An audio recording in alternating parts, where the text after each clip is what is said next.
إن الحمد لله نحمده ونستعينه ونستغفره ونعوذ بالله من شرور أنفسنا ومن سيئات أعمالنا. من يهده الله فلا مضل له ومن يضلل فلا هادي له، وأشهد أن لا إله إلا الله وحده لا شريك له، وأشهد أن محمدا عبده ورسوله. يا أيها الذين آمنوا اتقوا الله حق تقاته ولا تموتن إلا وأنتم مسلمون.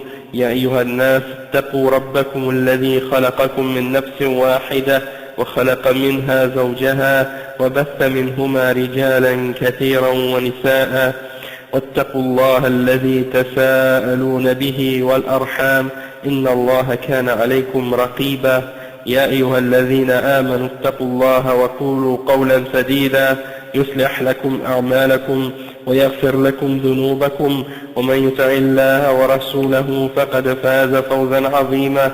وإن خير الكلام كلام الله، وخير الهدي هدي محمد صلى الله عليه وسلم، وإن شر الأمور محدثاتها وكل محدثة بدعة وكل بدعة ضلالة وكل ضلالة في النار. أما بعد. Donc ça c'est le cours numéro 3 dans notre livre Kitab al-Tawhid qu'on vient de commencer.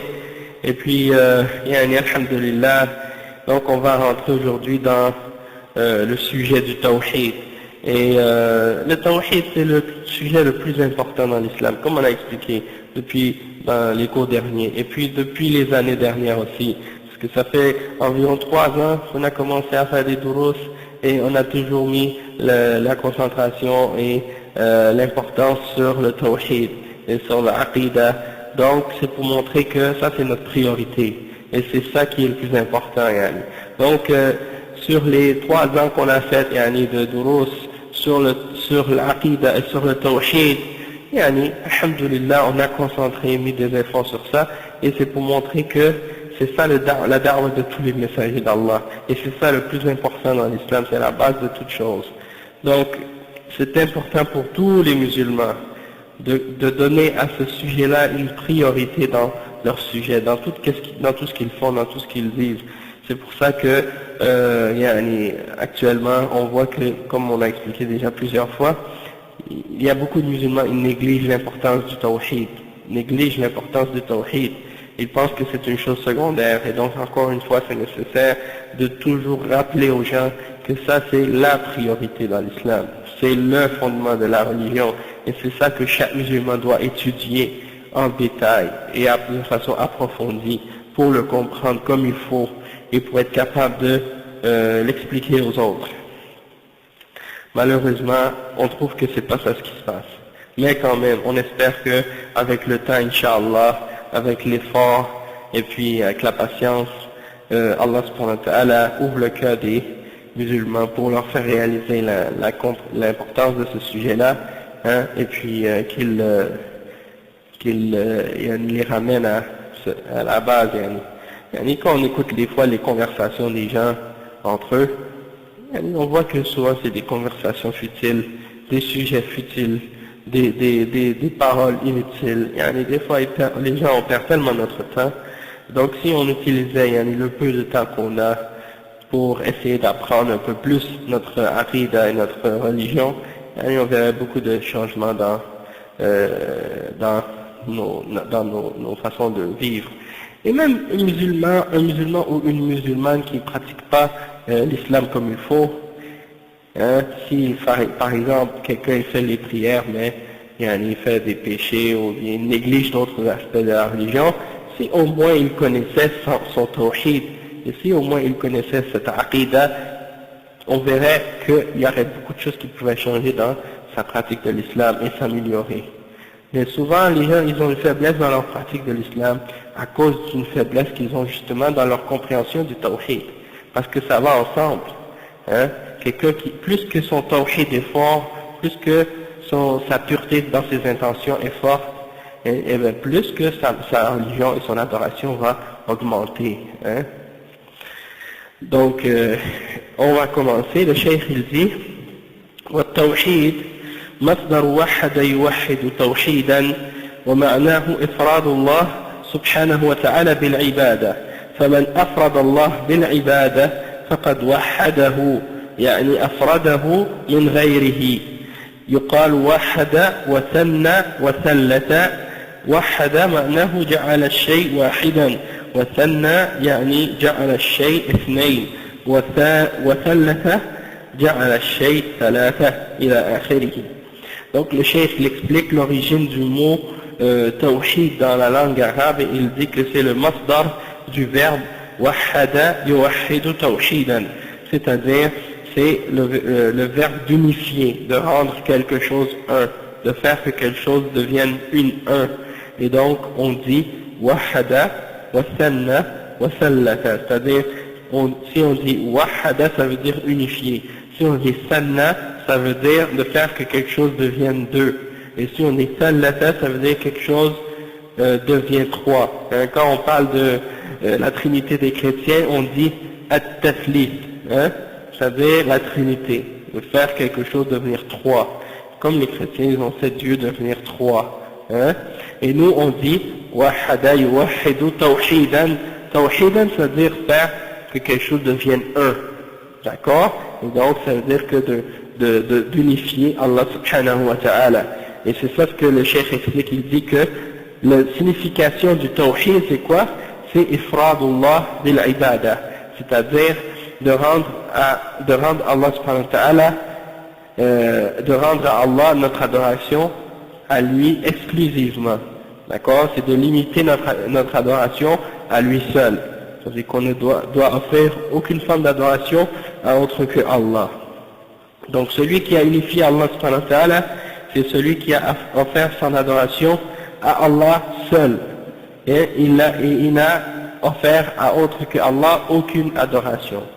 Il n'a offert à personne et à rien d'autre en dehors d'Allah, il n'a rien à adorer en dehors de lui. Donc, comme on a dit, on peut dire wahada, on peut dire sanna, on peut dire thalatha, et ça veut dire de faire quelque chose devenir un, ou de faire quelque chose devenir deux, ou de faire devenir quelque chose devenir trois. Mais le tawhid dont on parle maintenant, nous on parle de tawhid, c'est-à-dire de rendre quelque chose et de faire que quelque chose devienne un. Et en particulier dans l'adoration.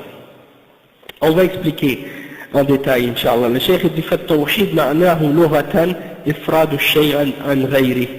Donc, dans la langue, le mot tawhid c'est ifradu shay, c'est-à-dire de rendre quelque chose, de rendre quelque chose exclusif et de le séparer des autres.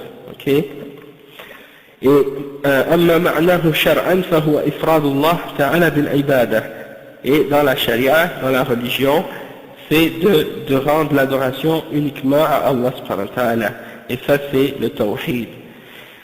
Comme le cheikh a expliqué. Il dit والتوحيد ثلاثة أنواع على سبيل التفصيل. Donc le tawhid, il est divisé en 3 catégories, d'une façon plus détaillée.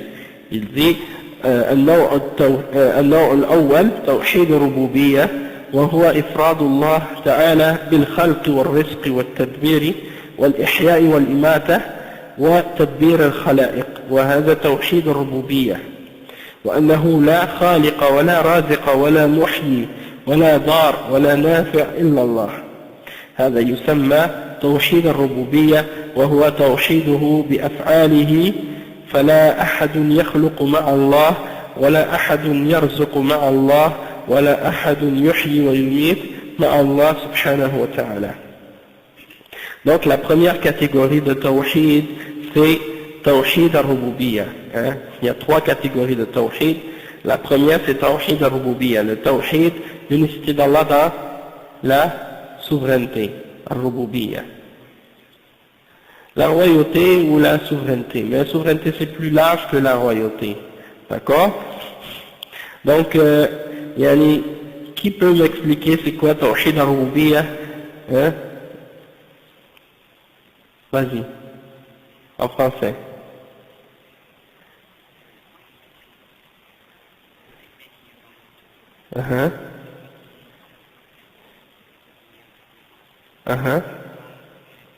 Ok.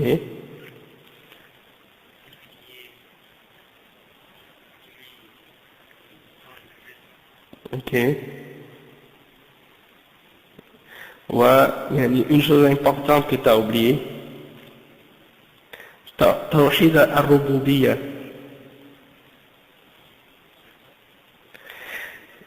Ça c'est après.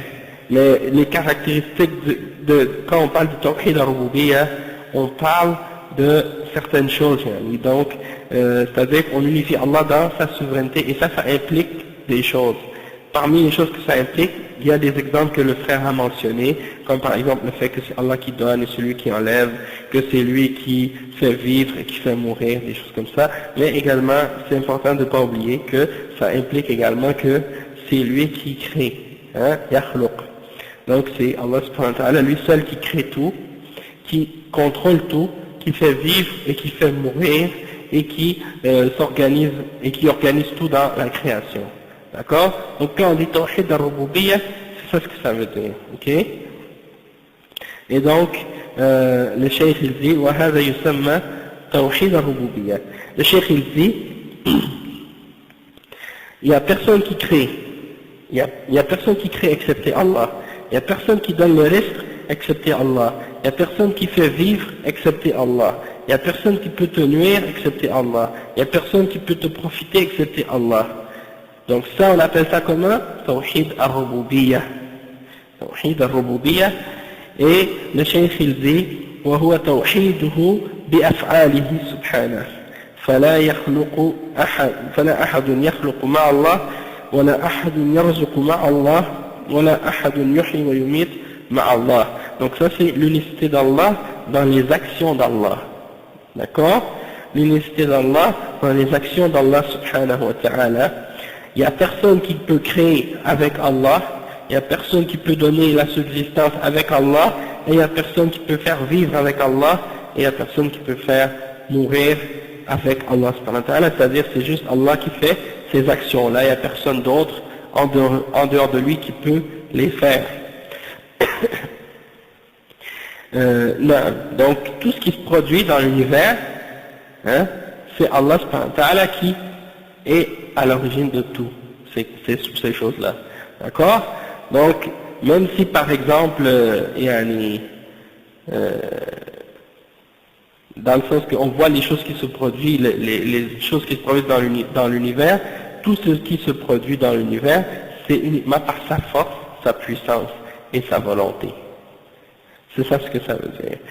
Le cheikh dit وهذا النوع من أقر به وحده لا يكون مسلما لأنه قد أقر به الكفار كما ذكر جل وعلا في القرآن في آية كثيرة ولئن سألتهم من خلق السماوات والأرض ليقولن الله قل من يرزقكم من السماء والأرض أمن يملك السمع والأبصار ومن يخرج الحي من الميت ومن يخرج الميت من الحي ومن يدبر الأمر فسيقولون الله فقل أفلا تتقون أمن يبدأ الخلق ثم يعيده ومن يرزقكم من السماء والأرض أإله مع الله إلى غير ذلك من الآيات التي أخبر الله فيها أن المشركين يقرون بأن الله هو الخالق والرازق والرزاق والمحيي والمميت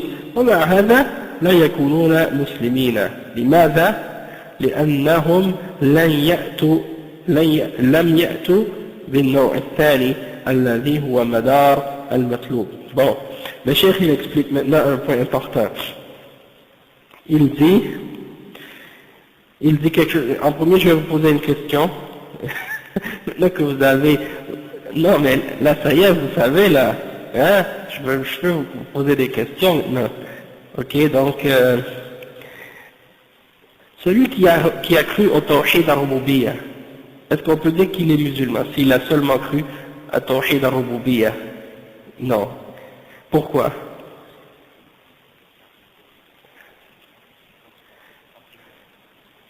Ok, mais pourquoi quelqu'un qui le dit, il n'est pas nécessairement musulman encore?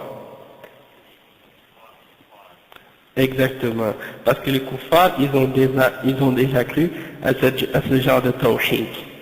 Et est-ce que vous pouvez me mentionner des exemples de ça dans le Coran? Des exemples du fait que les mushrikines ont approuvé ça dans le Coran. Juste un verset. Ok. Pique-toi. ما اسمك يعني أنا نسيت. محمد. أنت تستطيع أن تذكر آية؟ اوكي. ولئن سألتهم من خلق السماوات والأرض ليقولن الله. اوكي. لا تنسى هذه الآية.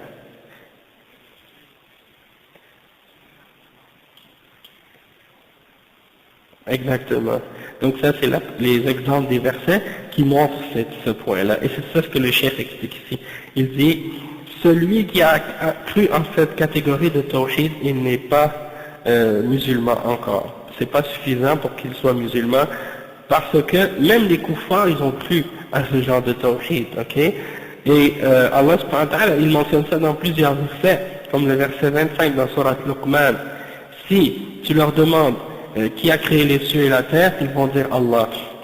Et dans un autre verset, comme le verset 31 dans Surat Yunus, dit, qui vous donne votre subsistance des cieux et de la terre?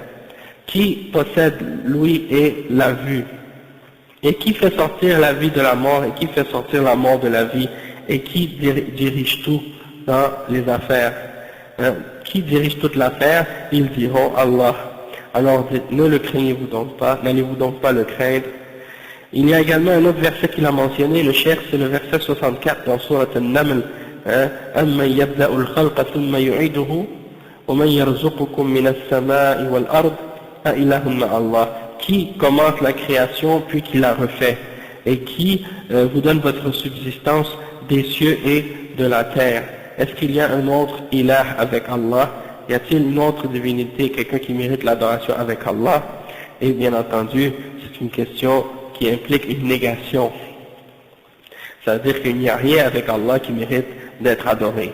Et donc, il y a beaucoup de versets de ce genre dans le Coran qui montrent que les mouchriquins, à l'époque du prophète sallallahu alayhi wa sallam, ils affirmaient que Allah, c'est lui le créateur, c'est lui le pourvoyeur, c'est lui qui fait vivre, c'est lui qui fait mourir, et malgré tout ça, ils n'ont pas été considérés comme étant des musulmans. Pourquoi ils n'ont pas été considérés comme étant des musulmans? Parce qu'ils n'ont pas amené, ou ils n'ont pas cru en la deuxième catégorie de tawhid, qui est en réalité le but du tawhid, c'est-à-dire l'application de cette connaissance-là, du fait qu'on a cru et qu'on a compris tawhid al-rububiyyah. Une fois qu'on a compris que Allah c'est le maître de la création, c'est lui le maître et le créateur de tout, eh bien, ça implique quoi ça? Ça implique qu'on doit l'adorer, et qu'on doit adorer lui seul. Hein? Si on dit, oui, il est le maître de la création, c'est lui qui a tout créé, c'est lui qui contrôle tout, mais je l'adore lui, et j'adore d'autres avec lui. Ça veut dire qu'on n'a pas compris réellement la signification de Tawhid al-Rububiyyah. Si c'est lui seul qui contrôle tout, pourquoi tu vas demander à autre que lui? C'est contradictoire. D'accord? Donc dans ce sens-là, il faut bien comprendre maintenant la deuxième catégorie, c'est Tawhid al-Uluhiyya. Tawhid al-Uluhiyya, et le cheikh il dit معناه إفراد الله تعالى بالعبادة، وهذا غير إفراد بالخلق والرزق والتدبير، بل إفراد الله بالعبادة بأن لا يعبد إلا الله، ولا يصلى ولا يدعى ولا يذبح ولا ينذر ولا يحج ولا يعتمر ولا يتصدق ولا إلى آخره إلا لله سبحانه يبتغى بذلك وجه الله، لا إلا لله يعني سبحانه يبتغى بذلك وجه الله. Donc ça veut dire que le chef explique que maintenant c'est la deuxième catégorie, c'est Tawhid al-Uluhiyya. Ça veut dire quoi? Ça veut dire l'unicité d'Allah dans l'adoration. Ok? Et ça c'est différent de l'autre aspect de Tawhid qu'on a expliqué tout à l'heure. Parce que l'autre aspect qu'on a expliqué, c'est de dire que c'est seulement Allah qui crée et qui donne la subsistance et qui contrôle tout. Maintenant, on parle de l'adoration et on dit que c'est seulement Allah qui mérite d'être adoré. Et quand tu adores Allah, ça veut dire quoi? Ça veut dire que tu n'adores que lui. Quand tu pries uniquement pour lui. Quand tu fais un dua, tu fais uniquement ton dua à lui. Et quand tu sacrifies un animal, tu le fais uniquement pour lui.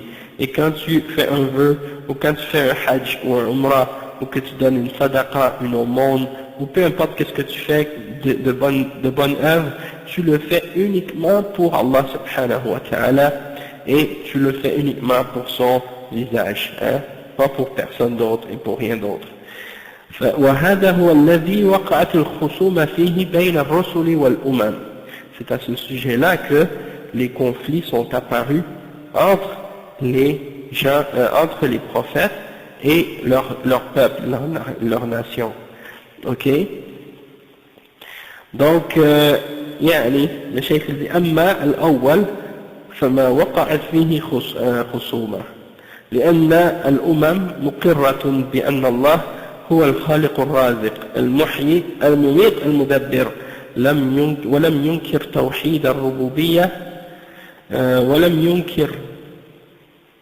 الربوبية إلا شذاذ من الخلق أنكروه في الظاهر ولكنهم مستيقنون به في الباطن ومع ذلك من ذلك فرعون وإن كان جحد وجود الرب سبحانه وتعالى وقال أنا ربكم الأعلى فهذا في الظاهر وإلا فهو يقر في قرارة نفسه أنه ليس برب وأنه لا يخلق ولا يرزق وإنما في قرارة نفسه يعترف بأن الله هو الخالق الرازق. كذلك الشيوعية في عصرنا الحاضر جحدوها للرب هذا في الظاهر وإلا كل عاقل يعلم أن هذا الكون ما وجد من دون خالق ومن دون مدبر ومن دون موجد أبدا كل عاقل يعترف بتوحيد الربوبية. Donc il y a eu un problème entre les prophètes et les gens auxquels ils sont allés pour les appeler. Il y avait une dispute ou disons un désaccord entre les messagers et leur peuple. Ce désaccord-là était basé sur le tawhid al-uluhiyya, le tawhid dans l'adoration d'Allah subhanahu wa ta'ala. C'est là-dessus que les gens n'ont pas été d'accord. Ok? Parce que le tawhid al-rububiyya, il n'y avait pas vraiment un gros conflit là-dessus. Parce que la plupart des mouchriquins et des kuffars, ils l'acceptent et ils y croient déjà. Hein? Mais le problème, c'était à propos de l'adoration. Ils croient tous que Allah c'est lui le créateur qui donne le risque, qui donne la subsistance, qui fait vivre et qui fait mourir et tout. Et très peu parmi les êtres humains l'ont nié ça. Mais même ceux qui l'ont nié, ils l'ont seulement nié en apparence. Hein? C'est pour ça que souvent on lit les livres de Tawhid, tu ne vas pas trouver beaucoup de discussions au sujet de des preuves de l'existence de Dieu. Pourquoi? Parce que ça, les preuves de l'existence de Dieu sont connues par la plupart des êtres humains sur la terre. Et il y a très très peu, si tu regardes la terre entière, la majorité des êtres humains croient en l'existence d'un Dieu, croient en l'existence d'un être suprême. Certains ils vont pas l'appeler Dieu, ils vont chercher un autre nom, hein, pour éviter de mentionner que c'est Dieu. Par exemple, ils vont dire, on croit qu'il y a une force. Ou bien ils vont dire, on croit qu'il y a un être suprême, on croit qu'il y a une force supérieure, hein? Ou bien il y en a qui disent, on croit en la nature. On essaie de trouver plein d'autres noms pour éviter de dire que c'est Dieu. Hein? Il y en a d'autres qui disent autre chose de ce sens. Donc ils sont tous d'accord pour dire qu'il y a un être qui est supérieur à tous les forces, qui est au-dessus de tout et qui contrôle l'univers. Ça, tout le monde en général, il l'accepte. Et même les gens qui sont parmi les mouchriquines, qui adorent les idoles, qui adorent les animaux, les anges ou les djinns ou n'importe quoi d'autre, les saints, ils disent tous oui, il y a un créateur, il y a un être suprême qui est au-dessus de tous les autres qu'on adore. Ok? Donc, ça c'est quelque chose que tout le monde est d'accord. Et comme le chef il a donné l'exemple par exemple de Pharaon. Pharaon, le pharaon, il a nié que Dieu existe. Il a dit, c'est moi votre Seigneur le Très-Haut. Il a dit ça. Toutefois, ça c'est en apparence. Il dit ça avec sa bouche. Mais au fond de son cœur, il est certain et il sait avec certitude que Dieu existe et qu'il y a un créateur qui a tout créé. Mais par arrogance et par fierté, il fait semblant, il nie. Ok? Et ça, c'est la majorité des créants aujourd'hui qui se disent athées. Ok? Ils disent tous, non, je crois pas en Dieu, mais au fond de leur cœur, ils reconnaissent tous et ils savent tous qu'il y a un créateur qui existe et que c'est le maître de l'univers et que c'est Dieu. Ok? Donc, il y en a par exemple, comme on a dit, qui rejettent mais ça, pourquoi ils ne peuvent pas le rejeter? Pourquoi ils ne peuvent pas le nier? Parce que c'est quelque chose qui fait partie de la fitra. C'est quelque chose que Allah a mis dans le cœur de chaque homme, chaque femme, même les enfants, même des petits enfants, subhanallah, même si tu leur as jamais parlé de Dieu, ils savent. Ils le savent, c'est comme quelque chose qui est à l'intérieur d'eux-mêmes. Donc tu n'as pas besoin de faire des gros livres avec des grosses discussions pour essayer de prouver que Dieu existe. Ça c'est quelque chose, la plupart des hommes, ils savent et ils sont convaincus de ça. Même ceux qui le disent, même ceux qui ne le disent pas ou qui ne l'admettent pas, ils le savent aussi. D'accord? Mais le problème donc, comme le chef il dit, en apparence, ces gens-là, ils le nient. Mais au fond d'eux-mêmes, ils y croient. Même les communistes, le chef il mentionne l'exemple, ils disent, même les communistes aujourd'hui, là, qui disent que tout est matière, il n'y a rien en dehors de la matière qui existe, et que Dieu n'existe pas. La matière s'est créée toute seule, et elle existe toute seule, elle se transforme et tout, et puis il n'y a pas de Dieu qui a créé, qui est derrière tout ça. Cheikh, il dit ça, c'est des gens qui renient et qui rejettent l'existence de Dieu en apparence, mais tout être humain qui a un minimum d'intelligence, il est obligé d'admettre que l'univers ne peut pas exister sans qu'il y ait un créateur qui l'a créé, et sans qu'il y ait un être qui le dirige et qui contrôle qu'est-ce qui se produit à l'intérieur, hein, sans qu'il y ait quelqu'un qui l'a fait apparaître, qui l'a fait exister. Ça, chaque être humain est obligé de le reconnaître, parce que c'est impossible de dire que quelque chose arrive comme ça, sans que rien n'ait été à son origine et à sa cause. D'accord? Donc, alhamdulillah, ça c'est très important de comprendre ce point-là. Et donc, le vrai problème, c'est tawhid al-ibada, l'unicité dans l'adoration. Hein? Ils ne veulent pas adorer. C'est pour ça qu'ils, souvent, ils nient l'existence d'Allah, parce qu'ils ne veulent pas se soumettre à Allah. Parce qu'ils ne veulent pas obéir à ses messagers. D'accord? Donc, le chef il dit, أما توحيد الألوهية والعبادة فهذا قل من الخلق من أقر به ما أقر به إلا المؤمنون أتباع الرسل عليهم الصلاة والسلام وهم الذين أقروا به أما عموم الكفار فإنهم ينكرون توحيد الألوهية وبمعنى أنهم لا يفردون الله بالعبادة حتى وإن أقروا بالنوع الأول وهو توحيد الربوبية وإن عبدوا الله ببعض أنواع العبادة. Le cheikh il explique ici et il dit que le tawhid de l'adoration, tawhid al-uluhiyya ou bien al-ibada, il y a peu parmi les créatures qui ont cru en cet aspect du tawhid. Et ceux qui l'ont accepté, ce sont uniquement les vrais mu'minin, les vrais croyants qui ont suivi les prophètes. Ok? Qui ont suivi les prophètes et les messagers. Et ceux-là, c'est eux qui ont cru au tawhid. Mais la majorité des kuffars, ils rejettent cet aspect-là du tawhid, tawhid dans l'adoration. C'est-à-dire, ils refusent de rendre l'adoration à Allah comme étant exclusive. Ok? Ils adorent, soit ils adorent pas du tout Allah, ou bien ils adorent Allah, mais ils adorent d'autres avec Allah subhanahu wa ta'ala.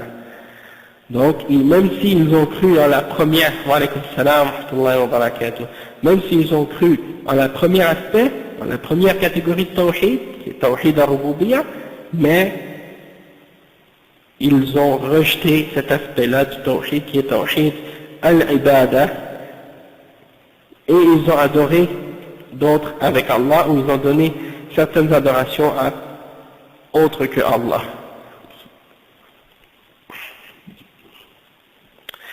Bon, maintenant le cheikh dit ولهذا قال لهم النبي صلى الله عليه وسلم قولوا لا إله إلا الله تفلحوا. prophète sallallahu alayhi wa sallam a dit aux mouchriquines quand il s'adressait à eux, dites la ilaha illallah tuflihu. Hein? La ilaha illallah, c'est une petite parole, une petite phrase.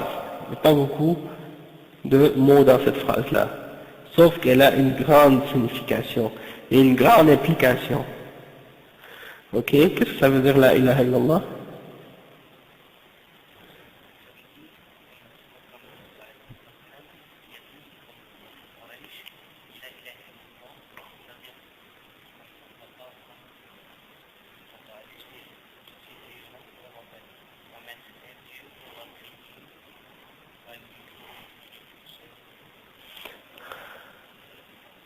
Non. Ça veut dire la ma'bouda bihaqqin illallah. Qulhu. Ok. Le tawhid, ça veut dire il n'y a rien qui mérite d'être adoré excepté Allah. La ilah. Ilah, ça veut dire ma'boud. Qu'est-ce qui est adoré par les gens? Illallah. La ma'bouda bihaqqin illallah. Parce qu'il y a des choses que les gens adorent, mais ils ne méritent pas d'être adorés. Parce qu'ils ne créent rien, ils ne contrôlent pas l'univers, ils n'ont rien créé, ils sont impuissants, donc ils ne méritent pas d'être adorés. C'est seul Allah qui mérite d'être adoré. Qu'est-ce que ça veut dire la ilaha illallah? D'accord. Alhamdulillah. Donc ça c'est la signification de la ilaha illallah. Et le prophète sallallahu alayhi wa sallam est venu dire aux mouchriquins, aux idolâtres, aux gens qui adoraient autres avec Allah, il est venu leur dire, dites cette phrase-là, dites la ilaha illallah. Et il leur a dit, tuflihu. Tuflihu, ça veut dire, vous allez quoi? Vous allez avoir al-falah. Vous allez avoir le succès. C'est quand tu fais l'adhan, que tu dis, hayya al-falah. Al-falah, c'est le succès. Donc il leur a dit, dites la ilaha illallah, tuflihu. Dites la ilaha illallah, vous allez avoir le succès. Dans cette vie et dans l'autre. Non. Non, le falah, c'est, oui c'est ça, comme tu vas gagner quelque chose, tu vas avoir un succès, non. Donc, pourquoi, est-ce que c'est dur à dire cette phrase-là? Est-ce que c'est compliqué à prononcer? Est-ce que c'est dur à dire? Hein? Même un enfant, tu lui dis la ilaha illallah, il est capable de le répéter. Même un non-musulman, même quelqu'un qui n'est pas arabe, tu lui dis la ilaha illallah, il est capable de le répéter, ouais, c'est ça. Donc c'est pas dire la phrase qui est difficile, mais c'est que si quelqu'un a compris sa signification, il refuse, et qu'il refuse de le dire, c'est parce que il a compris il a compris ce que ça implique du fait qu'il doit adorer seulement Allah, et tout ce qui est adoré en dehors d'Allah, il doit le rejeter. Et c'est pour ça donc que les mouchriquins, au temps du prophète sallallahu alayhi wa sallam, ils ne voulaient pas le dire. Pas parce que c'est difficile, pas parce que c'est trop long, pas parce que c'est trop difficile, pas parce que c'est dur à prononcer, parce qu'ils ont su qu'est-ce que ça veut dire. Ils ont compris sa signification, ils ont compris qu'est-ce que ça implique. Et donc, étant donné qu'ils n'étaient pas d'accord avec qu'est-ce que ça impliquait, ils ne voulaient pas abandonner leurs dieux et leurs idoles, ils ont refusé de le dire, à cause de ça. Hein? Donc, le cheikh il dit, وقالوا أجعل الآلهة إلها واحدا إن هذا لشيء عجاب فانطلق الملأ منهم أن امشوا واصبروا على آلهتكم إن هذا لشيء يراد ما سمعنا بهذا في الملة الآخرة إن هذا إلا اختلاق أنزل عليه الذكر من بيننا بل هم في شك من ذكري بل لما يذوقوا عذاب أم عندهم خزائن رحمة ربك العزيز الوهاب. Donc, quand le prophète sallallahu alayhi wa sallam leur a demandé de dire la ilaha illallah, ils ont refusé. Et ils ont dit quoi? Ils ont dit la réponse comme Allah l'a mentionné dans le verset dans le Coran, c'est Surat Sad, le verset 5 jusqu'à 9. Ça dit, est-ce qu'il a fait de toutes nos divinités, il les a pris, il a fait un seul Dieu avec? Hein? Et ça c'est une chose étonnante. Alors il a dit, allez-vous-en, et restez fermes et soyez endurants avec vos idoles. C'est-à-dire, allez-y et restez fermes et endurez restez avec vos idoles. En voulant dire, ils les encourageaient, et les mouchriquines, ils s'encourageaient à rester dans l'idolâtrie entre eux. Hein. Restez avec vos idoles, et c'est ça ce qu'il faut faire, c'est ça ce qui est souhaitable. Et ils s'encourageaient en disant, on n'a pas entendu rien de semblable dans l'ancienne religion, c'est-à-dire dans le christianisme. Ça c'est une chose qui a été inventée en parlant de l'islam et du message du tawhid, de la ilaha illallah. Ils croyaient que c'était quelque chose de nouveau, quelque chose d'étrange. Est-ce que c'est sur lui que le rappel a été envoyé en dehors de tout le monde, à l'exception, c'est-à-dire c'est à lui seulement, c'est à lui que le message est descendu, sur lui, et pourquoi pas sur quelqu'un d'autre, en voulant dire il n'est pas mieux que nous, pourquoi c'est sur lui que le message est descendu. Et ils sont, en réalité, ils sont plutôt dans le doute au sujet du rappel d'Allah subhanahu wa ta'ala. Mais en réalité, c'est parce qu'ils n'ont pas encore goûté au châtiment. Est-ce que c'est à eux, est-ce que c'est eux qui possèdent les trésors de la miséricorde de ton Seigneur? Al-Aziz, le puissant, Al-Wahhab, celui qui donne à sa création de tout ce qu'il veut, de sa subsistance. Donc, alhamdulillah, ça c'est qu'est-ce que les mouchriquines ont répondu quand ils ont entendu la ilaha illallah.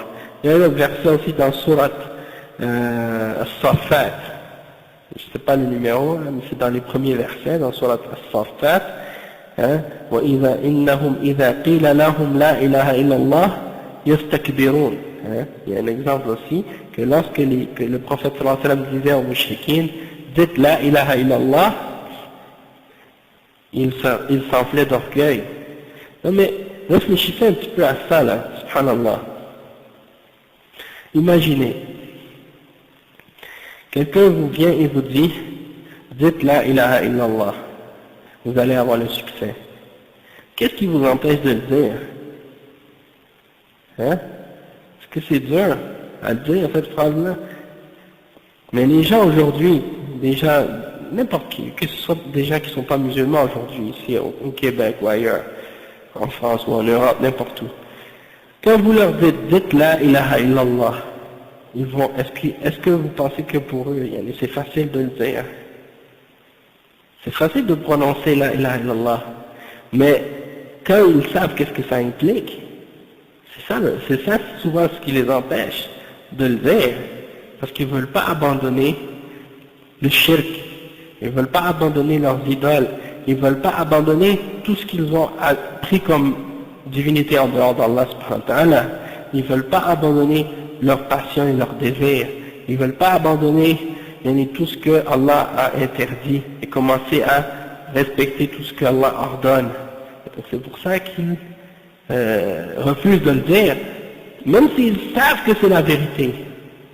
Tu leur demandes, est-ce que vous avez des doutes qu'il y a un créateur et que celui qui mérite d'être adoré? Ils ne vont pas douter de ça. Personne ne peut douter de ça.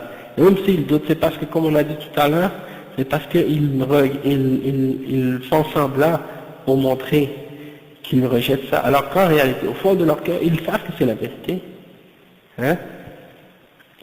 Donc ça c'est le point, en fait c'est le point central de la question. Le cheikh il dit فهم أبوا أن يقولوا لا إله إلا الله مع أنهم يعترفون بتوحيد الربوبية ولكن أبوا أن يعترفوا بتوحيد الألوهية الذي هو إفراد الله بالعبادة وهم يقولون نحن نعبد الله ونعبد معه غيره من الشفعاء والوسطاء الذين يقربونهم بزعمهم إلى الله زلفى واتخذوهم وسائط بزعمهم وأبوا أن يفردوا الله جل وعلا بالعبادة وقالوا لا تذرن آلهتكم وهذا في قوم نوح والوتيرة واحدة من أول الكفار إلى آخرهم قالوا لا تذرن آلهتكم ولا تذرن ودا ولا سواعا ولا يغوث ويعوق ونسرا وكذلك عباد القبور اليوم يقولون لا تذرن الحسن والحسين والبدوي وغيرهم وغير هؤلاء لهم فضل ولهم مكانة اذبحوا لهم انظروا لهم طوفوا بقبورهم تبركوا بهم ولا تذروهم لا تطيعوا هؤلاء الجفاة الذين يدعون إلى ترك عبادة القبور ولا يعرفون حق الأولياء والوتيرة واحدة مثل قوم نوح لا تذرن آلهتكم ولا تذرن ودا ولا سواعا ولا يغوث ويعوق ونسرا.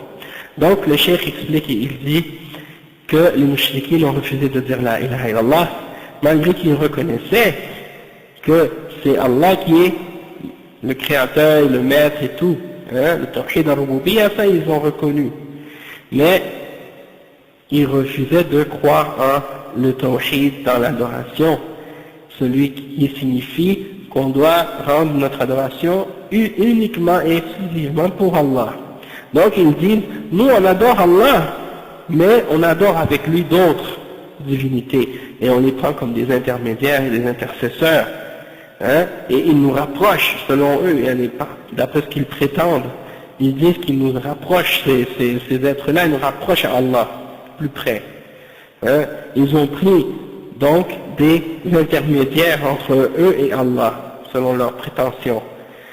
Et ils ont refusé de rendre leur adoration exclusivement pour Allah subhanahu wa ta'ala, et ils ont dit, n'abandonnez pas vos idoles, la tazarunna alihatakum, n'abandonnez pas vos idoles, ceux que vous adorez, comme ils ont dit à Nuh, au peuple de Nuh, quand Noé est venu à son peuple pour leur dire d'adorer Allah seul, le peuple de Noé a dit, la tazarunna alihatakum, n'abandonnez pas vos idoles, n'abandonnez pas yani waddan wala suwa' wala yaghouth wa ya'uq wa nasr. Ça c'est les noms des différentes idoles qu'ils avaient à l'époque. Donc le cheikh il dit ça c'est la même chose dans tous les peuples, chez tous les kuffars, ils ont toute cette affaire là, cette parole là. Vous allez tous trouver chez eux la même chose. Même aujourd'hui, les musulmans, les gens qui se disent musulmans aujourd'hui, dans les pays musulmans, et qui disent la ilaha illallah, et qui adorent les tombes, ils disent n'abandonnez pas Al-Hassan ou Al-Hussein, quand ils prient les petits-fils du prophète sallallahu alayhi wa sallam et qui vont à leur tombe pour les adorer. Ils disent n'abandonnez pas Al-Hassan ou Al-Hussein, n'abandonnez pas Ahmed al-Badawi, celui qui est enterré en Égypte et qui a une grosse dôme. Non, c'est pas un sahabi, c'est un cheikh soufi. C'est un cheikh soufi un cheikh des soufis qui est enterré en Égypte, et ils ont construit sur sa tombe sa tombe une grosse dôme, et ils vont chaque année faire des pèlerinages là-bas. Près de 3 millions de musulmans vont là-bas chaque année pour prier cet homme qui est enterré. Donc, quand tu leur dis ça, que ça c'est pas bon, qu'il faut adorer Allah seul, ils disent non, abandonnez pas Al-Badawi, n'abandonnez pas Al-Jilani, n'abandonnez pas les autres dieux qu'ils peuvent adorer. Les chrétiens, ils disent n'abandonnez pas l'adoration de Jésus, n'abandonnez pas l'adoration de Marie, n'abandonnez pas l'adoration des saints que les gens adorent en dehors d'Allah. Donc ils ont tous cette même parole entre eux. Et ils disent quoi? Ils disent ils ont un mérite auprès d'Allah, ils ont un statut élevé auprès d'Allah. Sacrifiez pour eux des animaux, et faites-leur des vœux, et faites des tours tournez autour de leur tombe, et cherchez auprès d'eux la baraka, la miséricorde, la bénédiction, le baraka, et ne les abandonnez pas. Et n'obéissez pas à ceux qui vous disent de ne pas les adorer, de ne pas les prier et de ne pas aller à leur tombe. N'écoutez pas à ceux-là, ils veulent en parlant des gens qui appellent au tawhid. Non, écoutez pas ces gens-là, c'est des gens, ils n'ont pas de respect pour les hommes pieux. Ils n'ont pas de respect, ils ne reconnaissent pas les droits que les hommes pieux ont. Et donc c'est la même parole que le peuple de Noé a dit à l'époque de Noé, et n'abandonnez pas vos idoles, et n'abandonnez pas Wad et Suwa, et Yarouth, et Ya'uq, et Nasr. Donc ça c'est des exemples. Parce que le shirk est apparu à l'époque de Noé, dans le peuple de Noé, et ça on va y revenir Inch'Allah. الشيخ يقول والحاصل أن النوع الثاني هو توحيد الألوهية وهو إفراد الله تعالى بالعبادة وترك عبادة ما سواه وهذا هو الذي بعث الله به الرسل وأنزل به الكتب كما تقرؤون في هذه الآيات التي سمعتم كما في قوله تعالى وما خلقت الجن والإنس إلا ليعبدون وما قال إلا ليقروا بأني أنا الرب لأن هذا موجود ولقد بعثنا في كل أمة رسولا أن يعبدوا الله واجتنبوا الطاغوت ما قال أن أقروا بأن الله هو الخالق الرازق لأن هذا موجود وهو وحده لا يكفي. Le Cheikh il dit donc que la deuxième catégorie, comme on a expliqué, c'est Tawhid al-Uluhiyya, c'est-à-dire le Tawhid dans l'adoration, et c'est de rendre notre adoration uniquement pour Allah et d'abandonner tout ce qui est adoré en dehors d'Allah subhanahu wa ta'ala. Et ça c'est le but pour lequel tous les messagers d'Allah ont été envoyés à la création. Et c'est le but pour lequel Allah a fait descendre tous les livres. Et comme vous le lisez dans les versets que vous avez entendus, hein, comme par exemple le verset qui dit وَمَا خَلَقْتُ الْجِنَّ وَالْإِنسَ إِلَّا لِيَعْبُدُونَ je n'ai créé les djinns et les hommes que pour qu'ils m'adorent. C'est-à-dire Allah nous a créés uniquement pour qu'on l'adore lui seul. Et donc le cheikh dit Allah, il n'a pas dit dans ce verset je n'ai créé les djinns et les hommes que pour qu'ils reconnaissent que je suis le Seigneur et le Créateur, hein, parce que les gens ils croient déjà en ça. Le verset il dit pas وَمَا خَلَقْتُ الْجِنَّ وَالْإِنسَ إِلَّا لِيُقِرُّوا بِأَنِّي أَنَا الرَّبُّ. Les gens qui savent déjà que Allah c'est le créateur et le maître et le pourvoyeur, etc. Ils savent tout ça déjà, ils croient en ça déjà. C'est pas pour ça que les messagers sont venus pour appeler les êtres humains seulement. Ils sont venus pour dire aux gens, vous avez cru que Allah c'est le créateur et le pourvoyeur, alors adorez lui seulement, pas d'autre en dehors de lui. Tout ce que vous adorez en dehors d'Allah, abandonnez-le.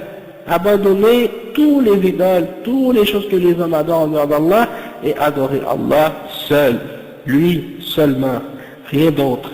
Et donc, ça c'est le message des messagers. Et quand Allah il dit par exemple dans le verset 36 dans Surat Al-Nahl, et nous avons suscité dans chaque nation un messager pour dire adorez Allah et écartez-vous du Taghut, de tout ce qui est adoré en dehors d'Allah.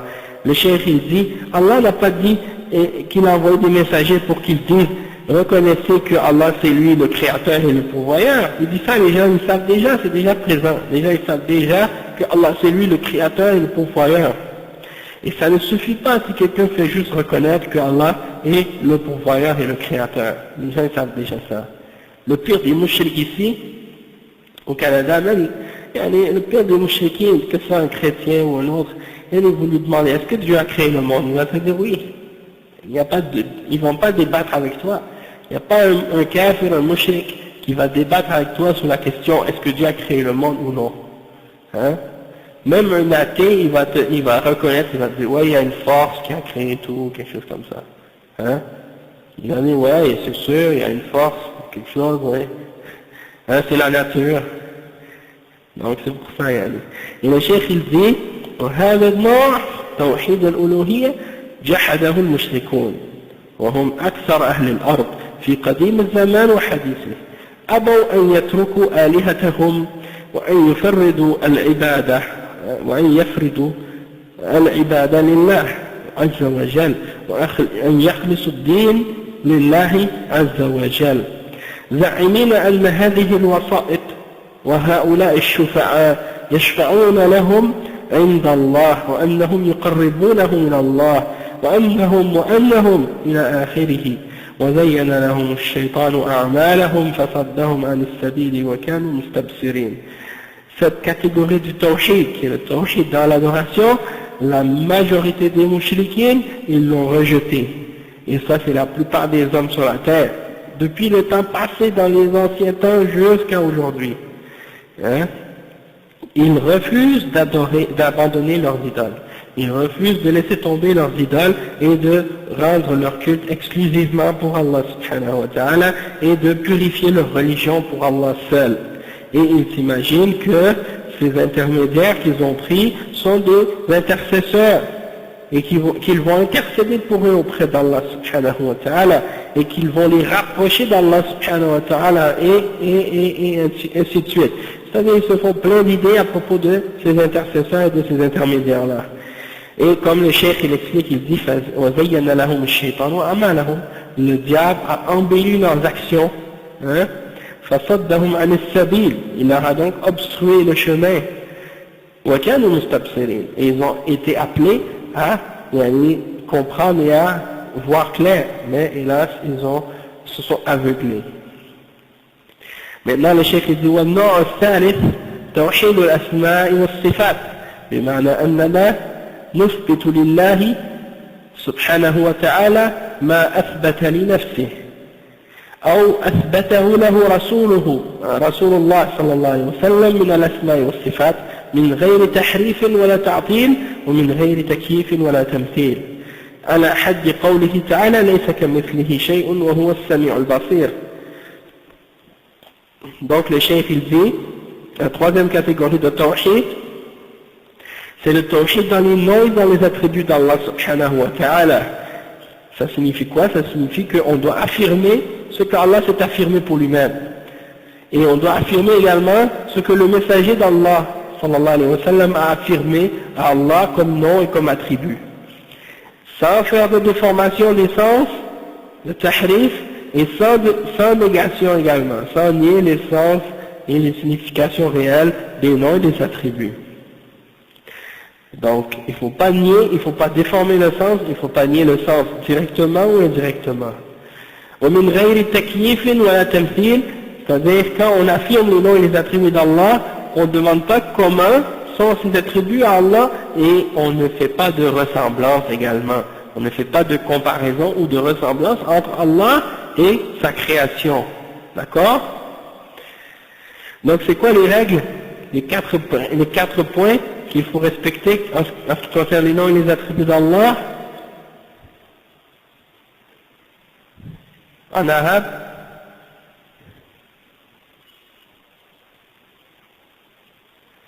Ok, répète encore.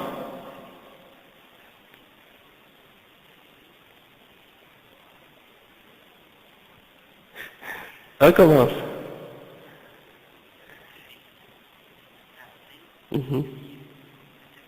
Oui, donc c'est ça. Les quatre, c'est ça. Sans tahrif, sans ta'til, sans takyif et sans tamthil. On affirme et on croit au nom et aux attributs d'Allah subhanahu wa ta'ala qui s'est affirmé pour lui-même et que le prophète sallallahu alayhi wa sallam a affirmé pour Allah. Hein? Comment Allah s'est décrit lui-même dans le Coran? Comment le prophète sallallahu alayhi wa sallam a décrit Allah subhanahu wa ta'ala avec des attributs, avec des qualités? Ça on l'affirme tel quel. On ne rejette rien de ça, on l'affirme tout et on croit en toutes ces choses-là et on ne nie pas l'essence des attributs d'Allah, on ne change pas le sens des attributs d'Allah et on ne demande pas comment sont les attributs d'Allah et on ne fait pas de comparaison entre Allah et sa création ou entre la création et Allah. On affirme tel quel les choses sans le nier, contrairement aux gens de bid'ah. Et quand on fait ça, on se base sur le verset 11 dans Surat Ash-Shura, dans lequel Allah subhanahu wa ta'ala il dit لَيْسَ كَمِثْلِهِ شَيْءٌ وَهُوَ السَّمِيعُ الْبَصِيرُ. Il n'y a rien qui lui ressemble et c'est lui qui voit tout et qui entend tout. C'est lui le voyant, il est As-Sami', l'audient et le voyant. C'est lui qui entend tout et qui voit tout. فَثَبَتَ لِلَّهِ الْأَسْمَاءُ كما قال تعالى ولله الأسماء الحسنى فادعوه بها وذروا الذين يلحدون في أسمائه سيجزون ما كانوا يعملون. Le cheikh il dit Allah subhanahu wa ta'ala il s'est affirmé des noms et il a dit comme dans le verset 180 dans Surat Al-A'raf et c'est à Allah qu'appartiennent les plus beaux noms. Hein? Alors invoquez-le par ces noms-là et laissez ceux qui, comme on dit, laissez ceux qui déforment les noms, et qui essaient de déformer ou de nier les noms d'Allah subhanahu wa ta'ala, ils seront punis pour ce qu'ils ont fait, ou seront rétribués selon ce qu'ils ont fait à cause de leurs actions. وكذلك الصفات نصف الله بما وصف به نفسه أنه عليم وأنه رحيم وأنه سميع وأنه سميع بصير ويسمع ويبصر ويعلم ويرحم ويغضب ويعطي ويمنع ويخفض ويرفع هذه صفات الأفعال. On croit comme on croit aux attributs qu'Allah s'est attribué pour lui-même. Non seulement on croit au nom, mais on croit également aux attributs qu'Allah s'est donné pour lui-même. Comme par exemple, Allah il s'est décrit d'une façon, et donc on accepte ces descriptions-là et ces attributs-là. Il a dit à propos de lui-même qu'il était alim, il a la connaissance, il est celui qui connaît, il est rahim, il est miséricordieux, il est samir, il est audient, il est basir, il est voyant, yasma, il entend, il voit, subhanahu wa ta'ala, il connaît, il sait toutes choses, il est miséricordieux, il fait miséricorde à ses créatures, il se met en colère des fois contre ses créatures, yu'ti, il donne, yamna, il enlève, ou bien il empêche certaines choses, que certaines choses atteignent ses serviteurs, yurfid, il rabaisse et il élève. Donc ça fait partie des caractéristiques et des attributs que Allah s'est donné à lui-même. Et le chef il dit que ça fait partie des attributs des actions. Ok? Sifatul af'al. Sifatul af'al. Et quand on dit sifatul af'al, les attributs des actions d'Allah subhanahu wa ta'ala, ça veut dire quoi? Ça veut dire que ces attributs-là sont reliés à sa volonté. Il les fait quand il veut. Quand il veut les faire, il le fait. Quand il ne veut pas les faire, il ne les fait pas. C'est ça la différence entre les attributs des actions et les attributs de sa personne, de son être, qui font partie de lui. Quand tu dis sifatul zat, c'est les attributs de lui, de son être, de lui, qui font partie de lui. Et les attributs de ses actions, c'est des attributs qui sont reliés à sa volonté. Il les fait quand il veut. Et quand tu dis, par exemple, que Allah subhanahu wa ta'ala, comme on va voir par exemple qu'il a une main ou qu'il a d'autres attributs, ça fait partie de son être. On va voir Inch'Allah. Le chef il dit وصفات الذات كذلك أن له وجها, il a un visage, comme on a dit. Là il a des attributs qui font partie de lui, et ça c'est comme par exemple son visage. وله يدين, il a deux mains également, ça fait partie de lui. وأن له سبحانه وتعالى صفات الكمال, صفات الكاملة. Tous les attributs d'Allah sont des attributs parfaits, ils sont des attributs de perfection. Donc quand on dit qu'Allah a un visage et deux mains, c'est pas des attributs d'imperfection, c'est des attributs de perfection. D'accord?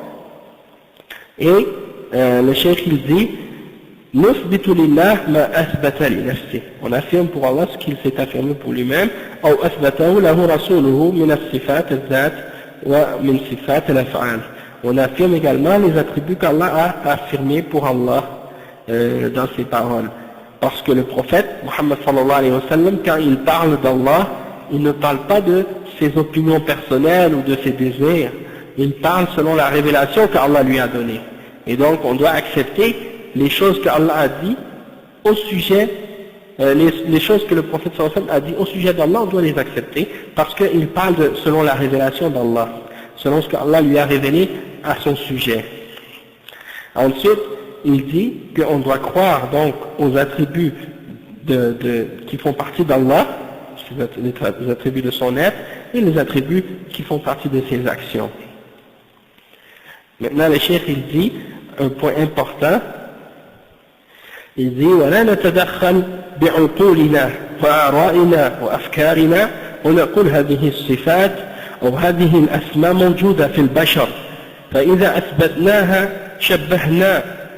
شبهنا كما يقول المعطلة بل نقول إن لله أسماء سبحانه وتعالى وصفات تليق بجلاله وللمخلوقين أسماء وصفات تليق بهم والاشتراك في الاسم أو الاشتراك في المعنى لا يقتضي الاشتراك في الحقيقة.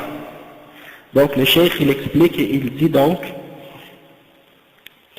qu'on ne doit pas rentrer dans ces attributs-là et dans ces noms-là avec nos raisons, avec notre raison, ou bien avec nos opinions ou nos pensées, commencer à essayer d'imaginer des choses. On ne peut pas imaginer Allah subhanahu wa ta'ala. C'est impossible, parce que aucune tête, aucun esprit, aucun cerveau ne peut arriver à comprendre Allah. Personne. D'accord? Donc, même si on essaie d'imaginer quelque chose, on ne peut pas imaginer Allah subhanahu wa ta'ala. On essaie, mais dis-toi, comme les ulama ont dit, si tu arrives à imaginer quelque chose, c'est pas Allah. Exactement. Tu arrives à imaginer quoi que ce soit, sache que cette chose-là, c'est pas Allah. Hein? Donc, le cheikh il dit donc qu'on ne doit pas rentrer avec notre imagination, avec nos idées, avec nos pensées, avec notre logique, essayer de rentrer dans les noms et les attributs d'Allah. Ça c'est interdit. Parce que il y en a qui disent, mais les attributs que Allah s'est donnés, elles sont présentes dans les êtres humains également. Hein? Al-Sam, Al-Basar, hein? Al-Rahma, ça c'est des choses qui existent chez les êtres humains. La vue, l'ouïe, hein? La miséricorde, hein? Ces choses-là, c'est des choses qui sont chez les êtres humains. Et Allah, il s'est écrit avec ces attributs-là. Donc, le cheikh, il dit donc, si elles sont présentes chez les êtres humains, et qu'on les affirme à Allah, donc on a fait des ressemblances entre Allah et sa création. Hein? Comme les gens de Bid'a qui font le ta'til, on les appelle al-mu'attila, eux ils nient les attributs d'Allah, ou ils déforment le sens des attributs d'Allah. À cause de ça, ils pensent que le fait de les affirmer, ça vient faire une ressemblance entre le créateur et la créature. Et ça c'est faux. Hein? Ça c'est faux. Le cheikh il répond à ça. Et les Mu'attila, parmi les groupes de Mu'attila, c'est comme par exemple les Jahmiya, les Asha'ira, les Mu'tazila, les Maturidiya. Ça c'est différentes sectes qui font partie des sectes qui nient les attributs d'Allah ou qui déforment leur sens. Hein? Et donc ces groupes-là, c'est des groupes parmi les groupes de Bid'a qui ont dévié de la Sunna à ce sujet-là. Donc, le cheikh il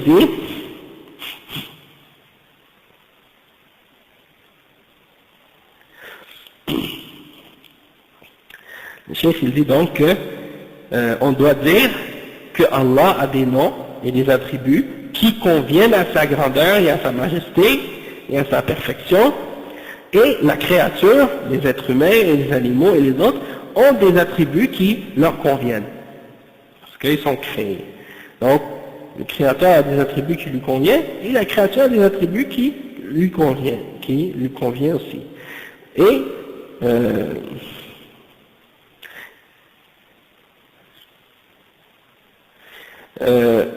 والاشتراك في الاسم, ça veut dire que il y a le mot que je cherche pour traduire ça. Non. Il y a un mot clair en français qu'on utilise pour dire ce mot-là.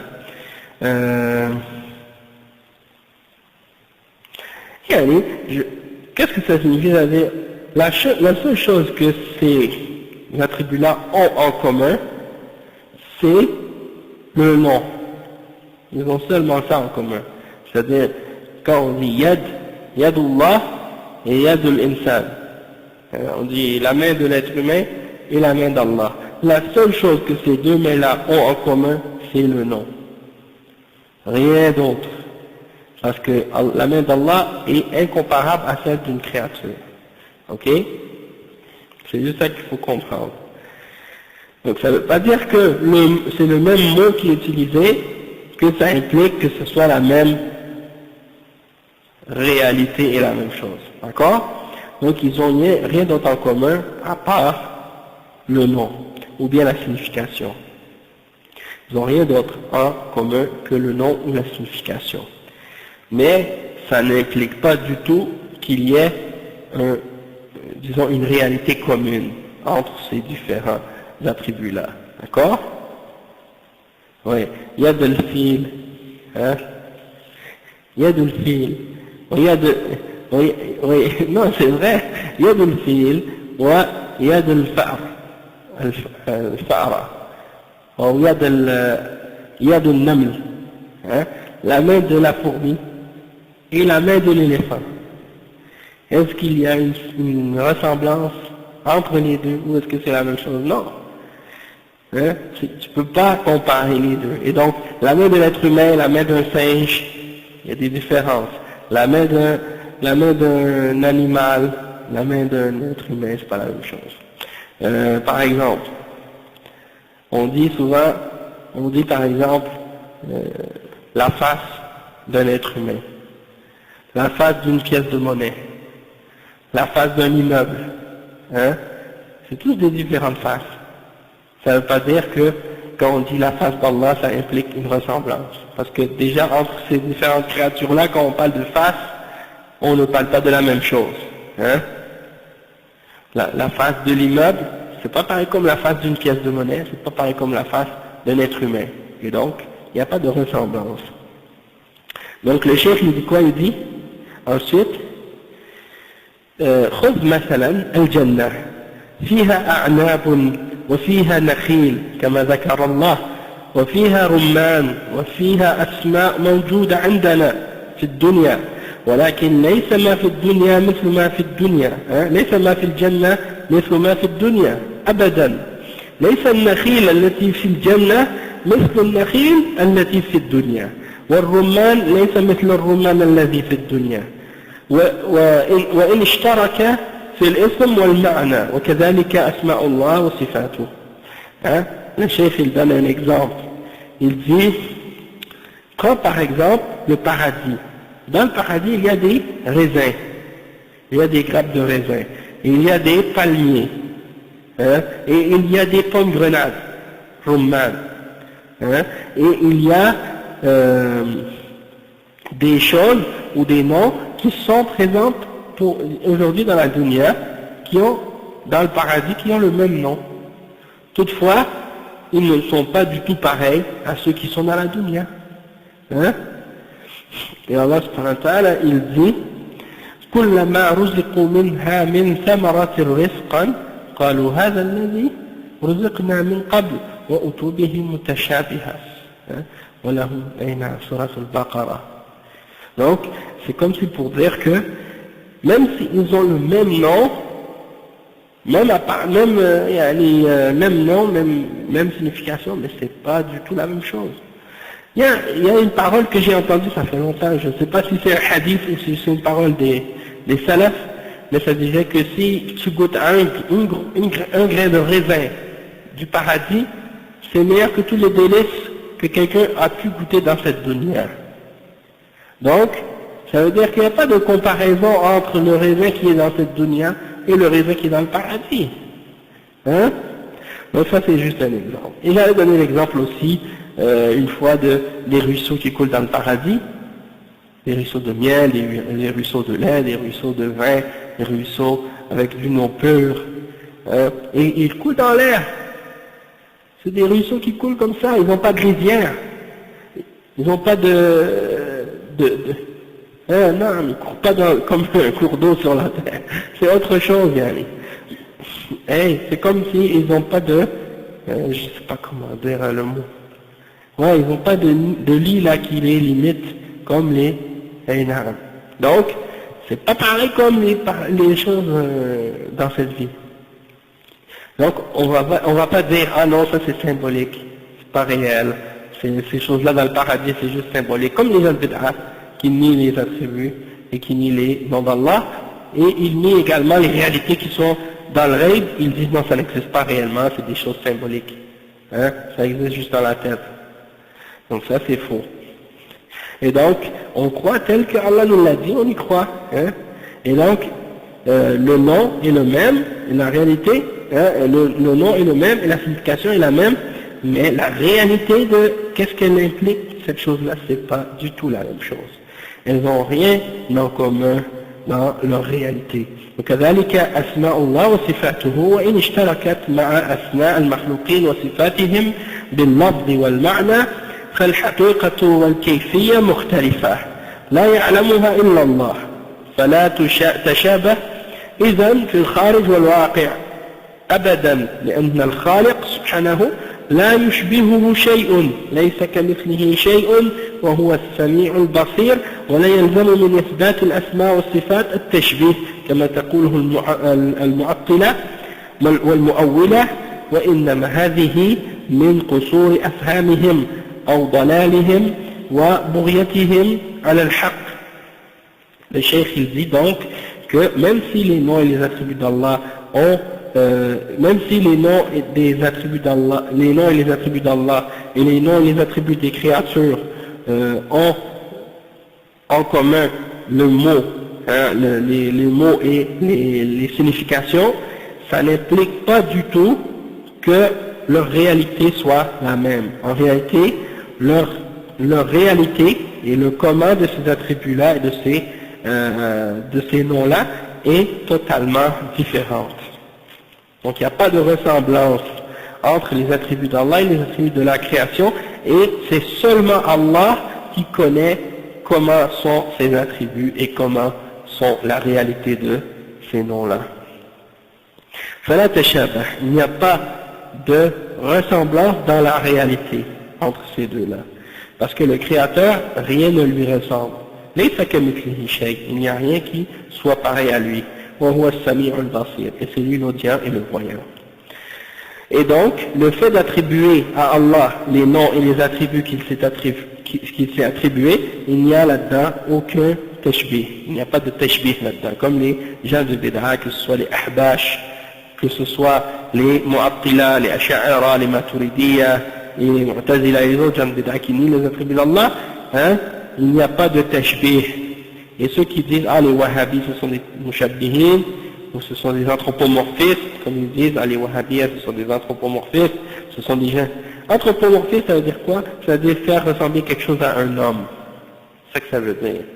Donc ils disent que, les Wahhabis, les gens qui croient, qui suivent la voie des salafs, qui comprennent l'islam selon la compréhension des Sahaba, eux sont des Mushabbiha. Et ça c'est complètement faux. On n'est pas des anthropomorphistes, et on ne fait pas ressembler Allah à un être humain, et on ne fait pas ressembler Allah à une créature. On affirme uniquement les attributs d'Allah tels qu'il se les a attribués à lui-même, sans faire de ressemblance, et en même temps on ne nie pas la réalité des significations de ces attributs-là. Donc on n'est pas des anthropomorphistes, et on affirme les attributs d'Allah. Et on ne dit pas que le fait d'affirmer ces attributs-là, on ne dit pas que le fait de les attribuer à Allah implique une ressemblance, contrairement à ce que prétendent les Mu'attila. Mu'attila, ceux qui nient les attributs d'Allah, et les Mu'awwila, ceux qui font le tahrif, qui déforment la réalité des sens des attributs d'Allah. Ils vont dire par exemple, non, quand Allah dit les yeux, qu'il a des yeux, ça ne veut pas dire des yeux, ça veut dire sa connaissance. Quand il dit qu'il a une main, ça ne veut pas dire sa main, ça veut dire une force. Quand il dit qu'il est au-delà du trône, Ar-Rahman al-Arsh istawa, il dit non, ça ne veut pas dire qu'il est au-delà de son trône, ça veut dire qu'il est par exemple, qu'il a réussi à conquérir, ou à prendre le pouvoir du trône. Ou bien ils vont dire d'autres interprétations comme ça, ou qu'il est le maître du trône. Quand ils disent qu'Allah s'est élevé au-delà de son trône, ils disent non, ça veut dire qu'il est le maître du trône, ou des choses comme ça. Donc ça c'est des formes de déformation des significations des noms d'Allah et de ses attributs. Et ça aussi c'est batil, c'est complètement contraire au Coran et à la Sunna et à la compréhension des salaf salih parmi les sahaba et les tabi'in et ceux qui les ont suivis en bien, et c'est contraire également à la langue arabe, comment elle était parlée au temps des salaf, et au temps, même avant l'islam, les arabes ne connaissaient pas formes de ta'wil, et donc nous on rejette ces façons-là qu'ils ont de déformer la réalité et de détourner le sens des mots de la langue. Et le cheikh dit وَإِنَّمَا هَذَا مِنْ قُصُورِ أَفْهَمِهِمْ. Ça c'est à cause de leur faiblesse de compréhension, et ou bien c'est à cause également de leur égarement et de leur transgression contre la vérité. وَإِلَّا كُلٌّ يَعْلَمُ الْفَرْقَ بَيْنَ الْمَخْلُوقِ وَالْخَالِقِ. Sinon tout le monde sait la différence entre le créateur et la créature. Regardez par exemple, vous connaissez les aigles. C'est quoi un aigle? C'est un oiseau? Ok. En passant, il ne faut pas mettre des chandails avec des dessins dessus. Ok? Avec un être humain. Ok? Inch'Allah. Bon, les aigles, ils ont une vue très, ils ont une vue très, comment on dit? Il y a très, en français? Très précis, il y a un mot là en français qu'on dit, une vue perçante là, ils ont une vue perçante, les aigles. Il est à des kilomètres dans les airs, et il voit une petite souris là, très petite, il la voit, puis il plonge, il l'attrape.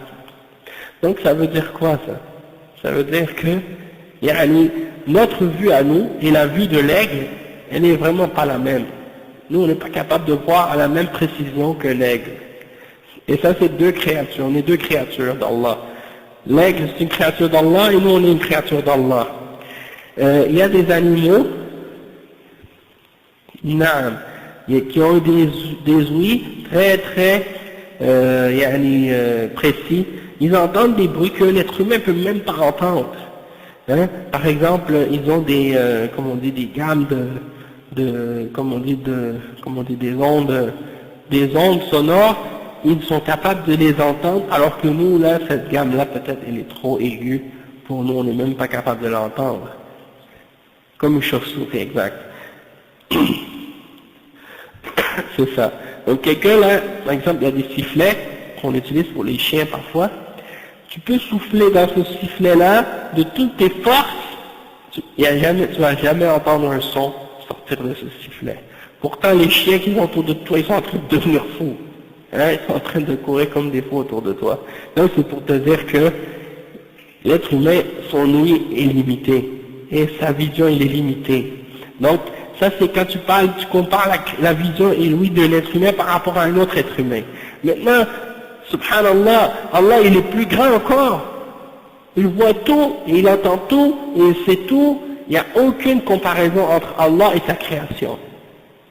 Donc, la vision d'Allah, c'est une vision parfaite et complète. Et l'ouïe d'Allah, c'est une ouïe parfaite et complète. Il voit tout, il entend tout. Même si tu es toute seule dans une pièce, tu es enfermé au fond de la terre dans une mine de charbon ou d'or ou n'importe je sais pas où, tu es toute seule dans le noir, et puis tu chuchotes ou bien tu dis quelque chose, Allah subhanahu wa ta'ala, il l'entend. Et il sait ce que tu dis dans ton cœur. Subhanallah. Donc, on ne peut pas comparer Allah, les attributs d'Allah avec les attributs de sa création. Et le fait qu'il ait dit que, par exemple, qu'il voit ou qu'il entend, ça n'implique pas du tout qu'il soit comparable ou qu'il y ait une ressemblance entre lui et sa création. Et ça, c'est la même chose pour tous les attributs d'Allah. C'est la même chose pour tous les attributs d'Allah subhanahu wa ta'ala. Donc, tout le monde sait qu'il y a une différence entre la création et le créateur et la créature.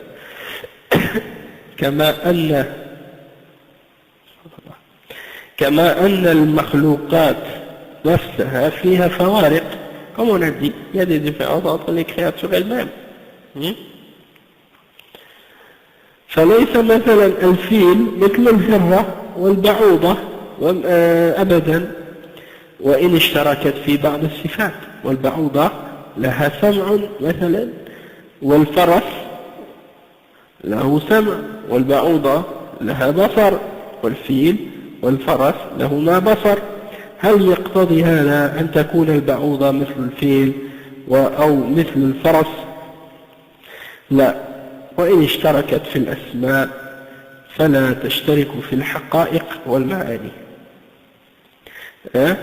Donc il y a des animaux, différents animaux, le cheikh il donne des exemples, il donne le moustique, le cheval, l'éléphant, hein? Tout ça c'est des animaux, mais ça ne veut pas dire que le fait qu'ils soient tous des animaux, qu'ils sont pareils. Il y a des différences. Il y a des différences dans leurs attributs et dans leurs caractéristiques. Hein? Et donc ça ne veut pas dire qu'ils sont pareils dans tous leurs attributs. Ça c'est le point. Le cheikh il dit إذا كان هذا الفارق بين المخلوقات فكيف بين الخالق والمخلوقات. Comme on a donné l'exemple, c'est la même chose.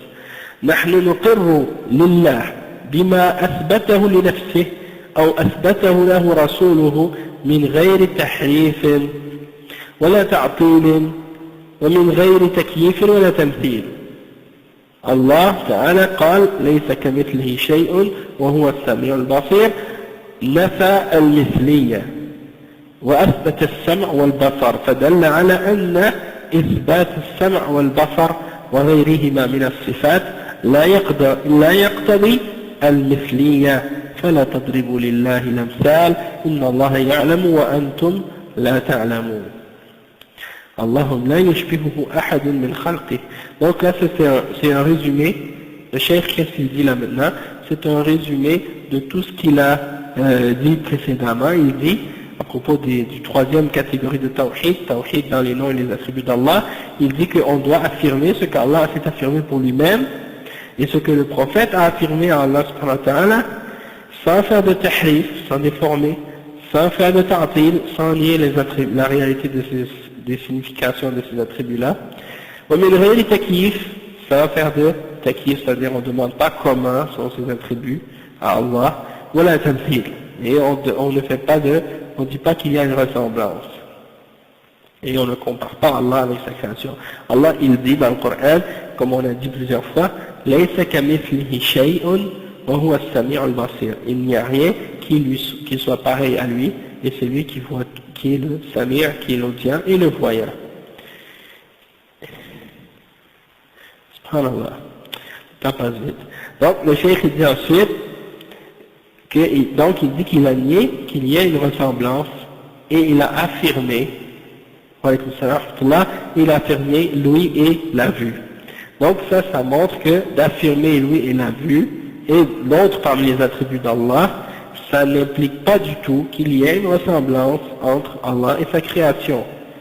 Et il mentionne le verset 74 dans Surat Al-Nahl, ça dit فَلَا تَضْرِبُوا لِلَّهِ الْأَمْثَالِ.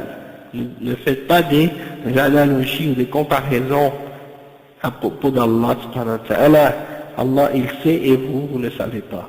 فَلَا تَضْرِبُوا لِلَّهِ الْأَمْثَالِ. Ne faites pas des comparaisons et des analogies, c'est de comparer Allah avec les créatures.